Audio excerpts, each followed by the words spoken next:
Hello, everyone, and welcome to the show. This week, we will talk about the housing bubble in Canada. Stick with us until the end. You don't want to miss this.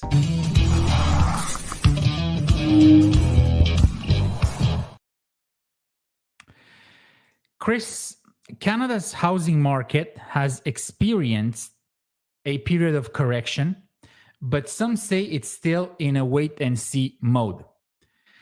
Home prices in Canada dropped 25% from peak to throughout between September 2022 and 2023, which was the peak. And the number of purchases decreased. This was due to higher interest rates and inflation. A housing bubble occurs when property prices inflate beyond their intrinsic value, often driven by speculation and high demand. Key factors include easy access to credit, low interest rates, and investor enthusiasm. My first question to you, Chris, is do you feel a average or a big change in the real estate market right now? Yeah, well, and I think we've been going through multiple changes over the last little bit here. And the sentiment in Toronto is going to be much different than the sentiment here in my good city of Calgary. In Vancouver, different than Edmonton, and so on and so forth. Here we've been seeing multiple emotional shifts from buyers to sellers, just trying to keep up with what's going on. Over exuberance, overcorrections on the side of fear, and maybe even a little capitulation over what's been happening with it. Toronto is like just frankly all over the place.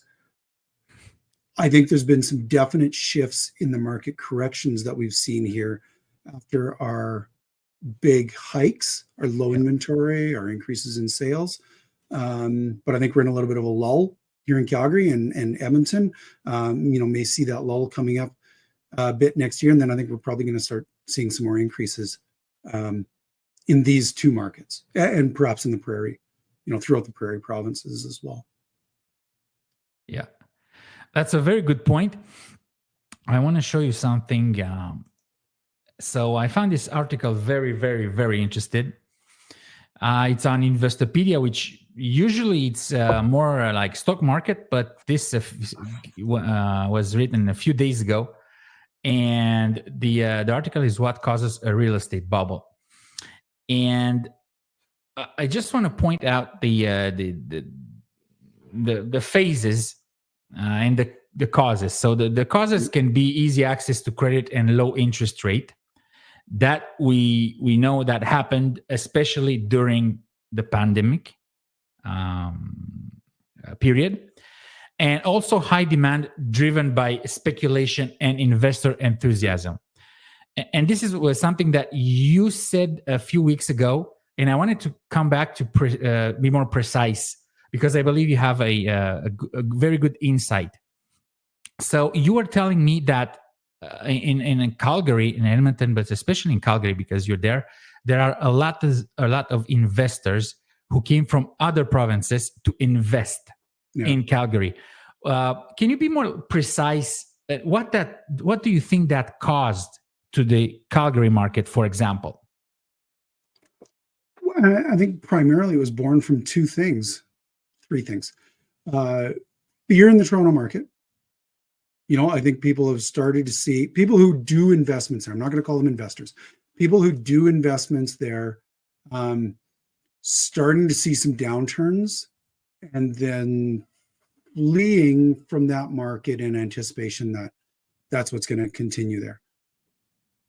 That coupled with a realization of the pricing and the value here in the not complete West, but in the the near West, Calgary, Edmonton, just how much they could get for the dollar there, and how prices are expected to increase there. There is a human element that I think gets this completely wrong, though, and quite often we do the exact opposite of what we should be doing. Things are going down, so better get out of there. Well, things are going down, so maybe that's when you want to be purchasing. And I don't think that's necessarily the case in Toronto, but that does tend to be a thing. And then, when we're in a flurry here in the city of Calgary, jumping in and buying multiple properties on speculation, I don't think is exactly the wisest thing either. I think people who are doing that are gonna suffer. And I think I should probably make one clarification, something that I've said in the past as well. I don't think it's a massive amount of investors that are buying out here. I think it's people who think they're investors. Wannabe investors. Yeah. And that can be scary, particularly when you start listening to people that you shouldn't necessarily be listening to. I mean, it's fine and it's great, and real estate, in general, is about the safest investment. But when you start getting greedy and when you start banking on things that are bound to increase massive amounts with very little discomfort on your part, you're playing a risky game. That's a pyramid scheme, and I think we're going to see the culmination of that in Toronto, where we start hitting some down into your bubble that you were mentioning, and it does run some risks here in Calgary as well. Real estate's a long game, and it should be approached as such. And I think most true investors do approach it that way. And you can get lucky, and you can really claim just how smart the decisions you made are, but that may be just luck. Yeah. Fast buck this isn't the game for a fast buck. It can happen. Exactly. Yeah, it can definitely happen, but it's not necessarily the wisest long-term game or long-term strategy. No, what I believe, the real estate is a vehicle where you can put your money when other things are risky. Mm-hmm. That's how I see it. And I want to hear your opinion, but I'll give you an example. So in Quebec, from where I'm from, in the past 30 years, the prices of the properties was lower than, Ontario and BC and even Alberta for a while. Okay. So, and I believe at one point people were on to investing in real estate like that was the second coming, like that was the solution for everything. Real estate, invest in real estate, flip homes, sell your promise to purchase. And I think there was like a gold rush to it. I'm saying this because I started in 2002 to invest in real estate, and I stopped in 2022 in Quebec. So for 20 years, I saw the market, the market of wannabe investors, yes, unfolding. Okay. And in the last years before the pandemic, I saw something that I knew it would be a problem. And with the pandemic, it's just confirmed. A lot of people bought into the idea of the real estate is the only option and is the best option. It is a good option, but it's not the best option. It's not the best option of everything. They invested and they over leveraged. We still hear influencers saying that you have to leverage everything, you have to refinance everything, and then you have to go and harass they don't say it like that, but this is what it means, harass your clients, your tenants, to bring up their rent, with schemes like your mom or your dad will have to live in the building, and they have to go, the tenants, so after that they can increase rent and then resell that building. And I believe because of a lot of people like that, the real estate market is in chaos. Is in chaos because you remember for weeks now we're comparing numbers, and a lot of them are conflicting, are contradictory numbers. So what do you think? Do you think that here in the West was the same problem? People over leveraging their investments and believing that the real estate investment is the end of all things? Yeah. Well, And I guess pretty much any market, you've got a little bit of that going on. But I mean, we have always looked at Toronto and Vancouver and said, well, we're incredibly cheap and affordable. Yeah.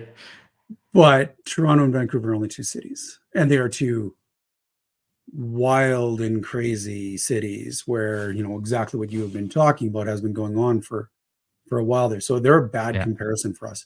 You know, if we look across the entirety of Canada and you take out those two cities, we're in a different situation. We're probably in frankly, a really good one where you can state we're in a solidly inclining market that is holding good equity for people who have been fortunate enough to be homeowners. It's changing around a little bit where, you know, not as many people are going to be able to be homeowners, but we just can't keep comparing ourselves to these two cities. And those two cities affect our overall numbers too much as well. I think what we actually need to be doing is comparing ourselves a little bit more against the states and seeing where we are compared to them, because we are very much driven by them. We are going to be even more driven by them coming up for the next 4 years. Exactly. That's a subject in a few minutes. Just well, and that is a subject. That is a subject for sure. But, you know, you look at our disposable income compared to the house prices, and our disposable income is, you know, going like this. You know, it's fairly nice. It's fairly up. Sure, great. But the house prices are like this. Yeah, exactly. Yeah, I mean, the states that did that, but it corrected itself. It came back down, and so they are there's much less of a spread throughout, you know, the U.S. as a whole than there is across Canada as a whole, driven primarily from those two major markets, because we have two major markets. I don't think the housing bubble in Toronto or Vancouver is a matter of if. I think it's a matter of when. Exactly. Me too. The same. Yeah. So the problem with that is many people have been saying that for decades, and they've been wrong. Exactly. But I don't think they're wrong. But I don't think they're wrong. I think they're just wrong in their timing.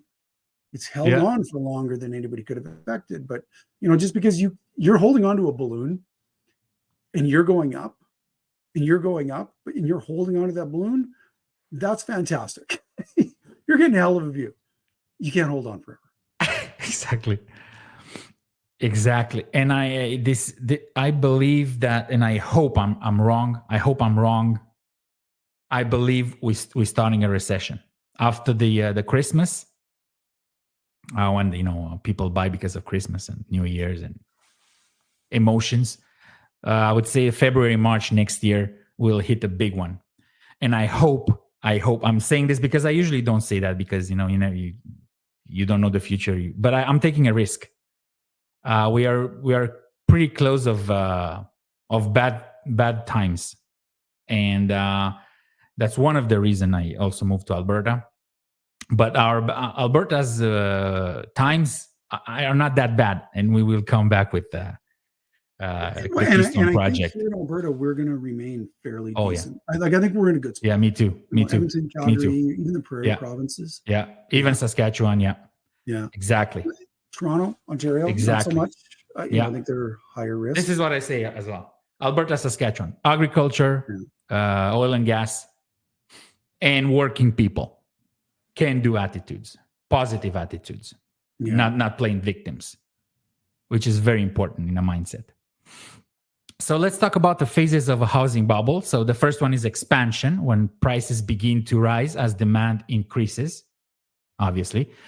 Let's take the best example. I believe this bubble started before the pandemic. Okay, but let's just start with the pandemic. Just, so we have no arguments about that. It's clearly a bubble. So the prices began to rise in let's say end of 2020, like drastically. Yeah, drastically. I remember, because in March and April we had the lockdowns. Then the second half of 2020 was prices going up. Then 2020 and 2022, wow. Mm-hmm. So we have end of 2020, 2021, 2022, and going into 2023. Okay, that was the first phase, which is expansion, right? And at the end of 2023, like what I said in the description, that's the peak. So the second phase is the peak. The prices reach their highest point, and they're often fueled by speculation, like you explained.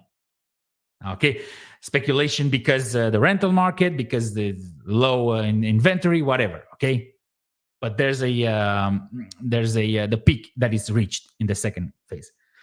Then the third phase is the contraction, and that's where prices start to decline as the market corrects itself. And we saw that. We did like a 3, 4, 5 podcast. We talked about that. The prices are the same level as 2022 now. Okay, so that's the contraction, and the prices dropped 25% from peak. Okay, so that's a confirmed contraction. when it's 3%, maybe not, but at 25, it is a contraction. And the fourth phase is the recovery. Now, we're gonna finish with this on this subject. Do you believe that we are not yet in the recovery, and the recovery will take like the third step, the third phase, which is contraction, will last well into 2025? That's my point. And maybe a little bit 2026, but at least into 2025. And then the recovery will start, maybe 2026, 2027. What do you think?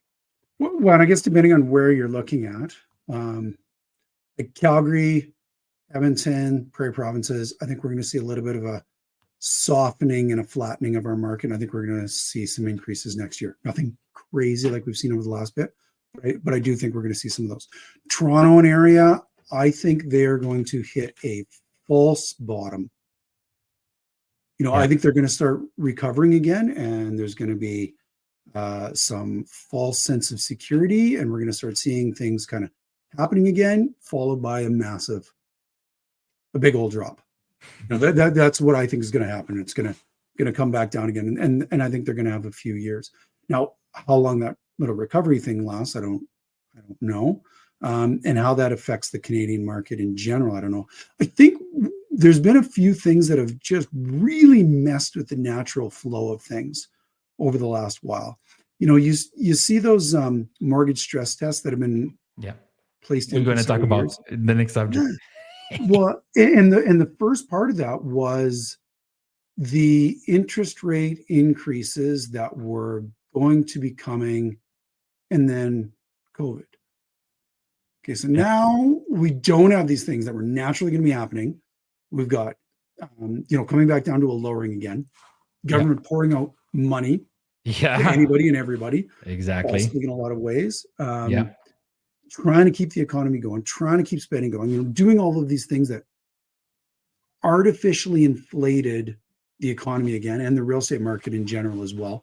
More people working from their homes, business or companies, stating, okay, you can work from your home now. The turmoil that created in the commercial and office sector, and then the changes with, people working out of their house and now moving up because they're spending much more time there. Divorces happening left, right, and center as well. That came way up.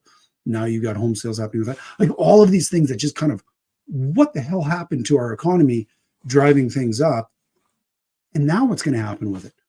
Then we hit these massive interest rate hikes. Kind of worked in some spots, kind of didn't in others.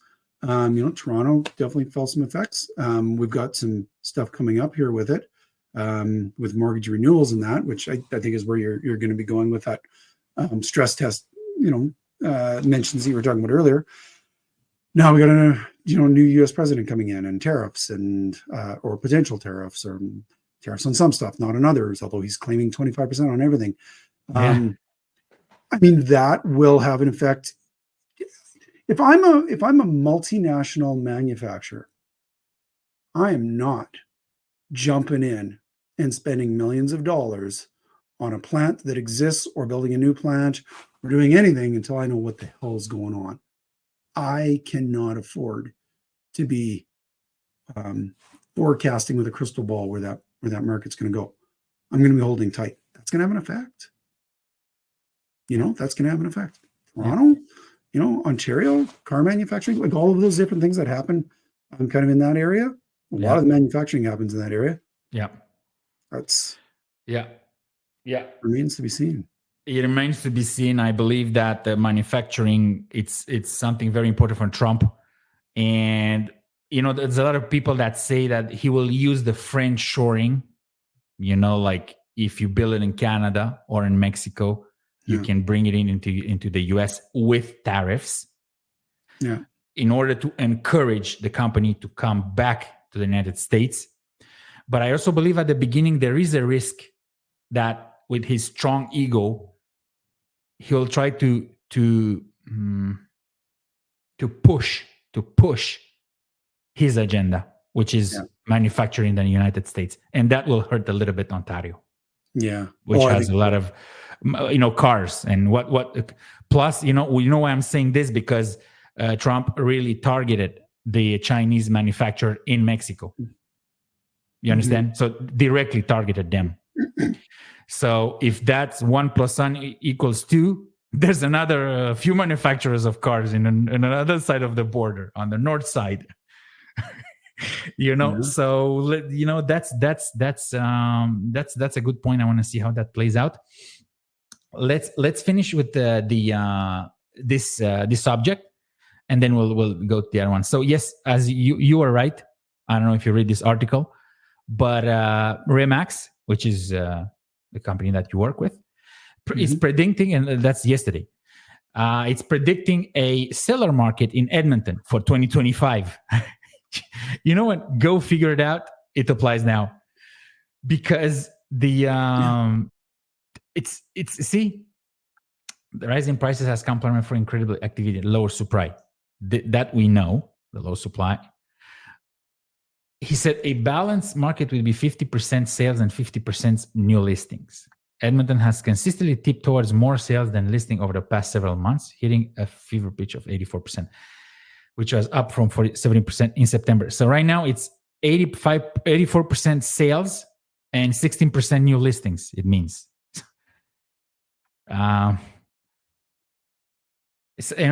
Remax notes that in its report, construction is currently trailing the high demand that is primarily being propelled by homebuyers from Ontario, followed by British Columbia.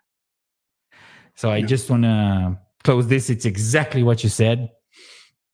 You should write this article in Edmonton Journal. And so the key takeaways of the housing bubble is that real estate bubbles are temporary periods. Like in the stock market, they happen fast and they can burst even faster. Okay, that's why, because they're numbers. It's numbers. They don't have a physical aspect attached to it, like a buildings. You understand? Yeah. Right. And a housing bubble can persist for several years. That's the difference, according to IMF, which is the International Monetary Fund. Okay.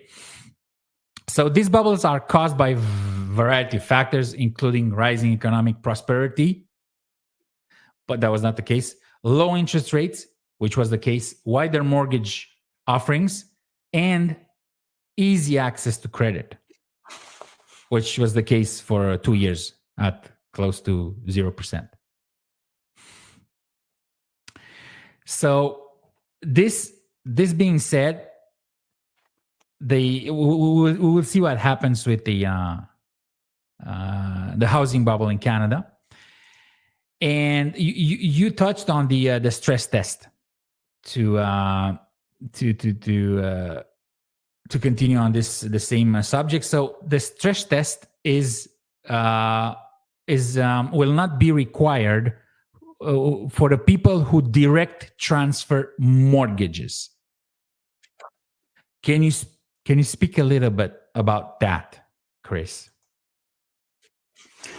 Yeah, well, and I think the purpose of the stress test to begin with was, hey, the government saying, hey, we can't keep interest rates this low forever. This is insane. Yeah. We're going to have to increase them. But there's a whole bunch of people that go out and buy at their limits. Yep. They're screwed. Yep. So, and I do think this is actually one of the smartest things that they had done, although it was pretty contentious for a lot of people. Yeah, yeah, Make sure that you're not overbuying. And should something happen, which they are predicting it will, because they will be initiating it, make sure you're not over leveraged to the point where you're going to go down, which unfortunately is largely what's happening with a lot of the speculators. They're yeah, willingly putting themselves into those situations. But that is about not over leveraging yourself when you're purchasing. You've already bought this. You have this debt. You have this house now. If you are going to refinance and something has changed and they keep a test in there that was meant to protect people, they're now going to be, very much risking of hurting a fair number of people unnecessarily. Give them the time to sell their house if they need to. Give them the ability to keep going, to keep making their payments while their situations change or muddle through it. But don't cut them off at the knees. And if you cut enough people off at the knees, which is going to be coming up potentially pretty quick in 25, 26, you got some banks that are going to be in a lot of trouble too. Yeah. They're going to be calling loans left, right, and center. And that's not always the easiest thing to do. And that also affects your resale market then. Yeah. I think it's good that they are doing that. Yeah, I think it's absolutely good that they are doing it. And I think it's good that they initiated these things to begin with as well. Yeah. One of the few things that I'll say they did right. Yeah, very few. And in Quebec, the foreclosures are up, which is a bad sign. And so the stress test. Yeah, go ahead. Well, and you know what another bad sign is that doesn't seem to be getting talked about very much is the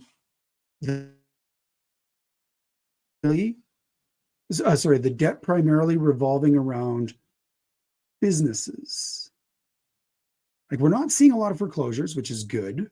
We're not seeing massive amounts of consumer debt, although it's definitely gone up. Delinquencies, not debt. Debt is going up, but the delinquencies. But the businesses are suffering a fair bit more, and we're seeing some increases in that. That is a trickle down that's going to be happening. That I think we're going to start seeing some effects, particularly with our changing economy as well. But hey, it's funny, you don't see much of that out there in the news. No, you don't. You don't. Of course, you don't. I don't want to go on that.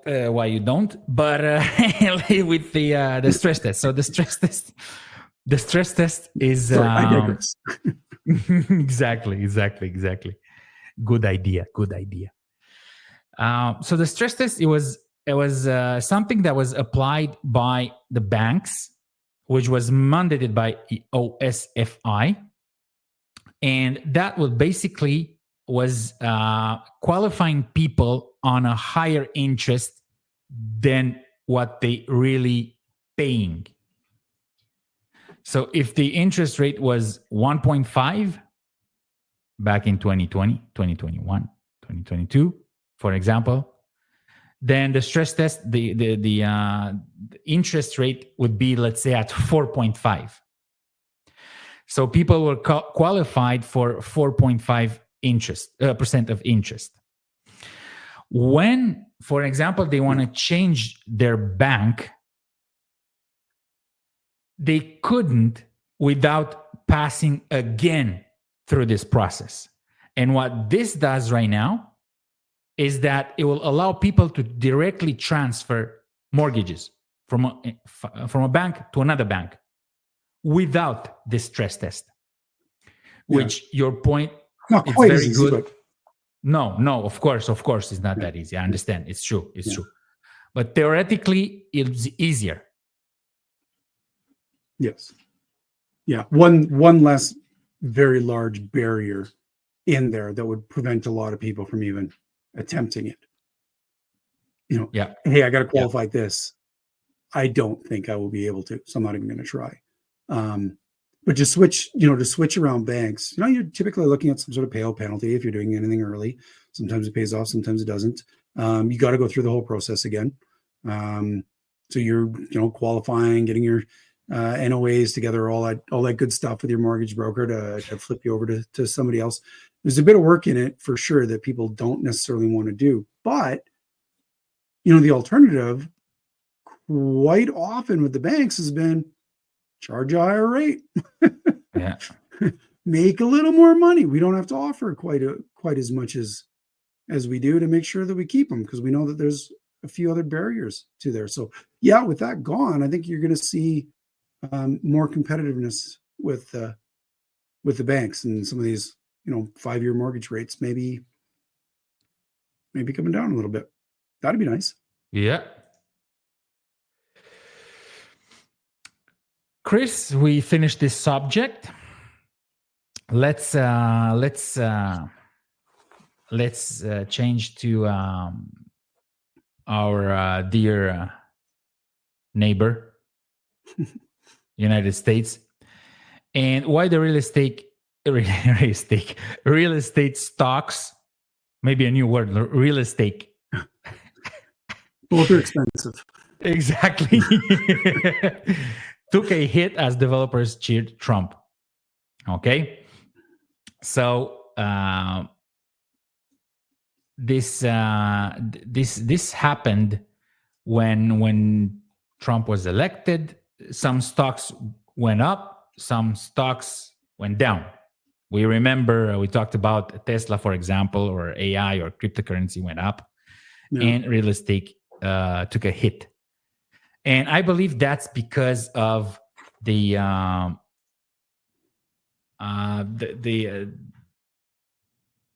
way he sees, because when you put tariffs, you'll create inflation, right? If you create inflation, you will not bring your rate down. So less money, less easier money, less cheap money. Real estate stocks suffered because it's a real estate is a heavily finance game. Money, you need money. Mm-hmm. Do you have the same feeling, the same opinion about this, Chris? You look at a couple of his key policies that he's planning on implementing on day one in a massive way. How that culminates, we don't know, but for what he's proposing anyway. Yep. Immigration. Yep. Cut it. Get a whole bunch of people out while those people live somewhere. Rent, own. Those people. Sorry, that sounded really bad. Those people.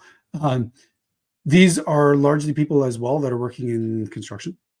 Of course. One way, shape, or form. So that's going to be affecting that as well. You should write another article, because that's the next article that I want to show. Oh, there especially you go. with the working in a construction example. Yeah, well, there you go. Well, and actually, you even said that one from Edmonton, pulled up that article with, was that crackdown on one of the job sites. Exactly. But then the other one there is tariffs. Wood, timber, that is a major import of the States from Canada. And I believe, if I'm not mistaken, from China as well. Yeah. Let's see how much Mexico pulls in there. I don't think it's a law, but probably through Mexico. So Canada and China for timber and steel, two big construction elements there that your prices just went way up. Like, if you're a developer, if you're in construction, man, Trump's hitting you on all fronts. Ironic, considering he's I'm not laughing for that, but it's true. Yeah. So if I was a major developer right now in the States, I'd be wondering what's going to be happening to my stocks and my profits as well. So I think it's fair that there's some trepidation in that sector. I'd be wondering. I am wondering. That's a very good point. The immigration here in Canada too, but in the United States will probably be even bigger of a deal, because they have officially 11 million, unofficially with proof 50 million. Yeah. So they have 50 million illegal immigrants, or I don't know, I think you call them that, because you never know those days, So people that are illegally present in the United States, there are 50 million, 50 millions. Yeah. That's 9 million more than Canada, the whole Canada. Yeah. Some insane numbers. It is. Yeah. It is. And so exactly. One of the points that you made, and is one of the best, is if you deport people, you'll have less workers, right? Yeah. But that will also create what? The wages will go up because of the pressure. Yep. Wages up, inflation up, rate status quo. You cannot bring that down. Yeah. Again, another element. Productivity, throw that in there. You understand? There's just so many things that are going to be affected. Oh yeah. Pretty massive. Oh yeah. But I mean, and it's because of long-term capitulates to just, kind of not really handle things. And I think that's, largely where the population, the general voting population, has walked in and said, yeah, no, not anymore.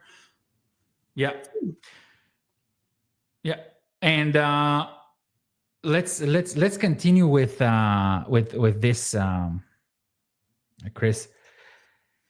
The Bank of Canada deputy warns pushing inflation below 2% comes with big risk. So that's what we talk about. The inflation in like spending money or printing money, or wages going up creates inflation. Inflation makes that the rate will not go down. We're not going to have a rate cut.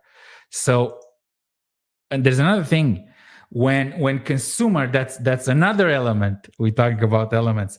So when consumers expect lower prices, okay, then many of them will put off purchases. Okay, yeah. I'm not necessarily pinning down a product or a service. I'm just saying in general.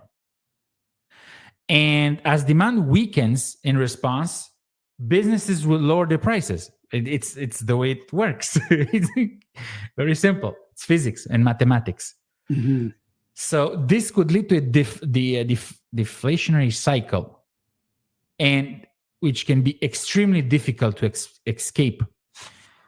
Because when you have low prices with low productivity, especially here in Canada, unfortunately, with high inflation, then you get stagflation. And if the prices go down, the incentive of someone to start a business, especially when money it's not cheap at 5 or 6% instead of 1 or 2, then there's a big problem for the economy. Yeah, and that's one of the reasons that I said that we are starting to be in a real recession, not like a theoretical recession, and probably next year will hit us hard, especially in Canada, but maybe not that hard in Alberta and Saskatchewan. That's my prediction. Yeah, and I think those are wise words. I would definitely agree.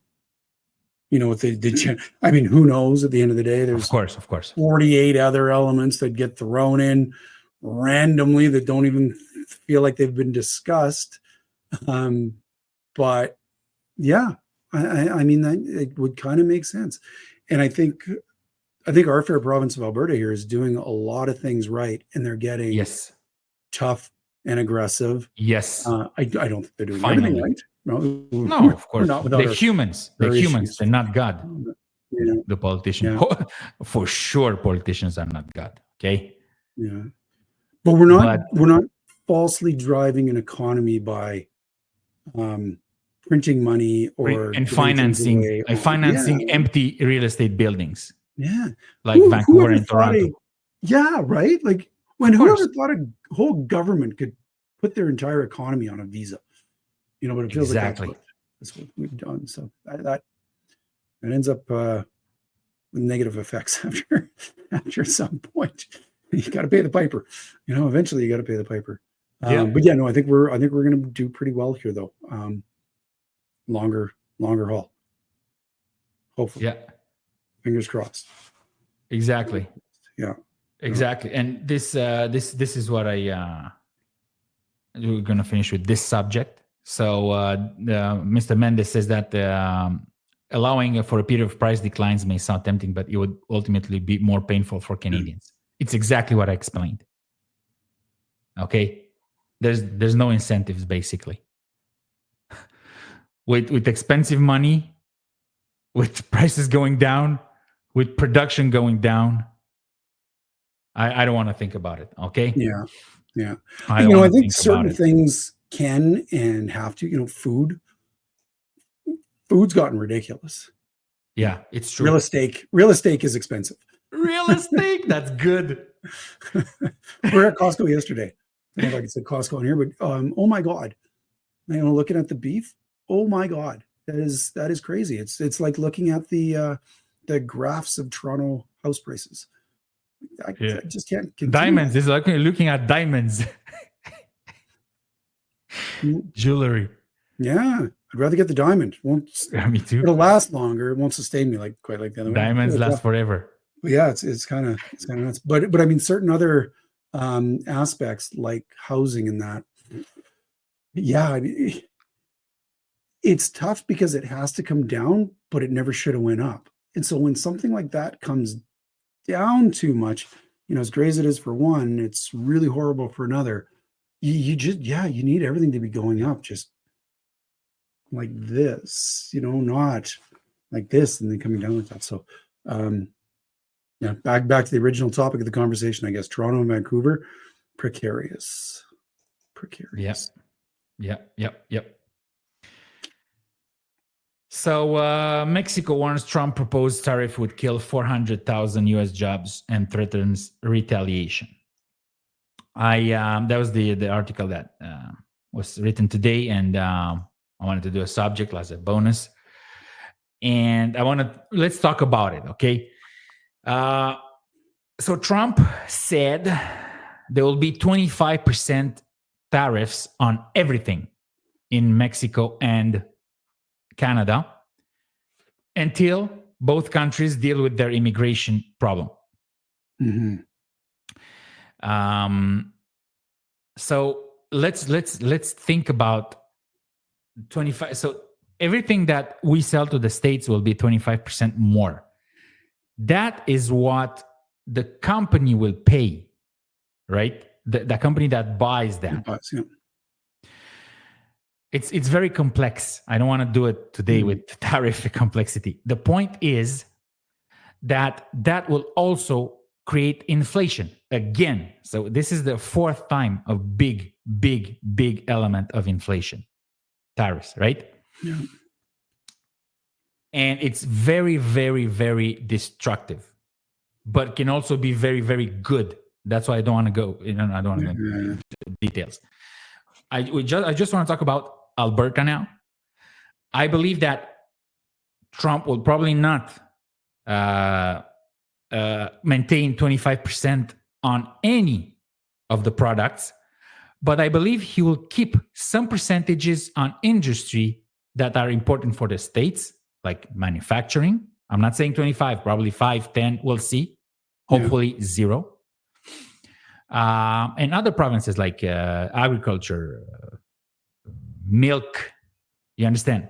Yeah, there are some sensitivity on some areas that he wants to, and we have the offer in Canada. There's like almost like a communist system. The government sets the prices on milk and cheese, and he doesn't like that. I remember the last time, but it would be probably in a steel and softwood. He will keep it like that because he wants the U.S. still to produce steel, not Hamilton. Again, in Ontario. That's my point. Ontario can be hit really hard. Quebec, with the aviation industry, can be hit really hard. Yeah. Atlantic provinces with lobsters and fishing, I don't know. Western British Columbia, what do they do other than financing? Timber and wine. And some apples. So maybe timber will be affected. But my point, Chris, that's my point, is that I strongly believe he will never apply 25% or not even 10, not even 5% on oil and gas. Yeah. And the reason is that the US refineries need the heavy oil from Alberta because they have the light crude oil and they need to mix it with the heavy oil from Alberta for their refineries. Yeah. And he's like, drill, baby, drill, energy dominance. My prediction, oil and gas tariffs in Alberta, $0. What do you believe? Yeah. Well, and that's where it had kind of been with everybody's forecast right from the beginning. Possibly some 10% tariffs across a number of major, but the energy sector would be remaining free. Yeah. So it went from 10 across certains to 25% across everything, which I think has a lot of people saying, well, then it's baloney. He's not going to do that. He can't do that. That'd be suicide. But how many of these things were just kind of a tactic right from the beginning? Is he prides himself on being a master negotiator. Oh, God, yeah. He has written books on it, right? So, how much of it plays into that? I don't know. I guess the flip side of that, though, is he's also a bit of a wild card. I want to use a couple of other words in there, but definitely a wild card who's largely driven by ego. Yeah. And not what's good necessarily for the country if it's not good for him personally. So, if you call out someone with that enough, do they just do it to spite you? And so, yeah, who knows where that ends up. Exactly. Going. I do think you're right, though. I think we're going to be carefree on that. I don't think he can do it. I think it would be a bit of a suicidal, for his political career.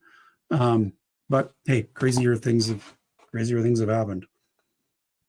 Yeah, you analyze very, very well a personality, and that's one trait of his personality. So if you push him, or if you say, or if you dare him, no, you're not gonna do it, man, you're lying, then he can just do it. Yeah, to show you his strength. Yeah, and that's where it comes in handy to have a very, very intelligent, emotionally intelligent, and socially intelligent, and financially intelligent person, which I believe is Pierre Poilievre. This because he has a way of being calm, strong, but you feel, I believe, Trump will feel that he wants to have a deal. Yeah. Okay. Yeah. And I don't think he has much respect for Trudeau. So. Oh no, exactly, because he said that's one of my points. Because a few days ago, I saw on the video, like last time they negotiated in the NAFTA, which is USMCA now, and Trump said that we were all happy. We shook hands, and I went to Air Force One, and I believe Trudeau didn't thought I have TVs in my plane, and he was saying the contrary to the media. 2 hours after we shook hands. Yeah. So he's not going to forget that. That's some other point that, unfortunately, we have to make. The prime minister that we have right now is not the right person to negotiate with Trump, in my humble opinion, and far from it. Yeah, I couldn't agree. I couldn't agree more on that. And he's not like Trudeau is like our teacher, man. He maybe is socially intelligent. I give him that. He's not emotionally intelligent. I can read people in a fraction of a second, only by hearing or feeling that person. I don't need the questions or even see that person, because if you read my book, my chapter, you understand from what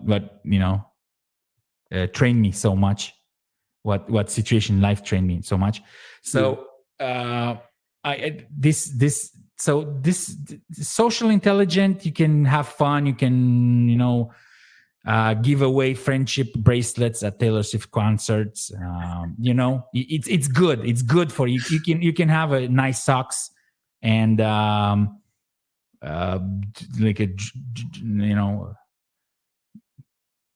dress yourself like another culture and dance weirdly. I understand. That's the best person to do that. But with Trump, it will not work. He'll just laugh. You understand? Yeah. Just laugh at you. And I would send Daniel Smith, Doug Ford, and Polyev, and they will do it. They will negotiate very, very well with Trump. Yeah. Well, I think there's you can be in the right and still be very much in the wrong. And I think it takes a special kind of person to get that when you're talking with someone like that, because he can very much be in the wrong. It doesn't matter. He's more powerful. Yeah, exactly, Chris. Exactly, Chris. Exactly. Yeah. And as a negotiator, you have to feel that, and immediately stop like your own agenda. No. You understand? Because for people who are emotionally weak, it's very difficult to do that. You understand? To take a step back and understand that you are here for the country, not for your hair and for your socks and for your woke ministers. You are here for Canadians. And Canada, it's a small beep on U.S. radar. But we live almost out of charity. If someone attacks us here, it's only the U.S. who can defend us. We defend with what? Oranges and friendship bracelets.